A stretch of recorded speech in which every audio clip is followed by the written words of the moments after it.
Even short-term exposure to polluted air can increase the risk of stroke. A recently published meta-analysis linked air pollution to an increased risk of stroke. Scientists have found that 5 days of exposure to pollution is enough to significantly increase the risk of stroke.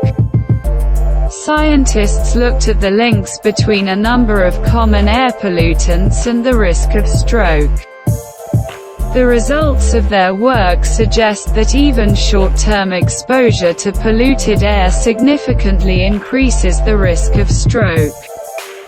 The results and description of the research were published in Neurology, the Journal of the American Academy of Neurology.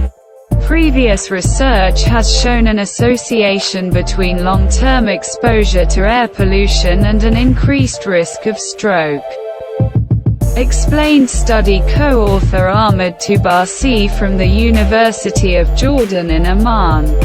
However, the correlation between short-term exposure to air pollution and stroke was less clear. In our study, instead of focusing on weeks or months of exposure, we looked at just 5 days and found an association between short-term exposure to air pollution and an increased risk of stroke, he added. The authors reviewed 110 studies that included over 18 million cases of stroke. They looked at pollutants such as nitrogen dioxide, ozone, carbon monoxide and sulfur dioxide.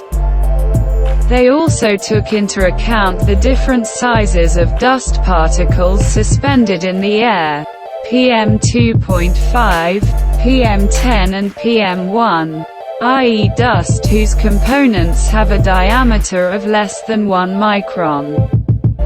PM2.5 or less includes pollutants we inhale from motor vehicle exhaust, fuel combustion in power plants and other industries, as well as forest and grass fires.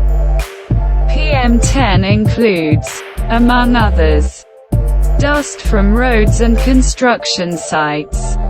Findings and implications. The analyses show that the risk of stroke was increased in people exposed to higher concentrations of various types of air pollutants. Higher nitrogen dioxide concentrations have been linked to 28% increased risk of stroke. In turn, higher ozone levels have been associated with a 5% increase the risk of stroke. Carbon monoxide by 26%, and sulfur dioxide by 15%. Higher PM1 concentrations have been linked to 9%. Increased risk of stroke, PM2.5 from 15%, and PM10 with 14%. Increase in risk. Higher levels of air pollution were also associated with a higher risk of death from stroke. Higher nitrogen dioxide concentrations have been linked to 33%. An increase in the risk of death due to stroke, sulfur dioxide, by 60%, PM2.5 by 9%, and PM10 by 2%. There is a strong and significant association between air pollution and the occurrence of stroke, as well as death from stroke within 5 days of exposure, Toubarsi said. This highlights the importance of global efforts to create solutions to reduce air pollution. This may reduce the number of strokes and their consequences, he added. The authors noted that the study had some limitations.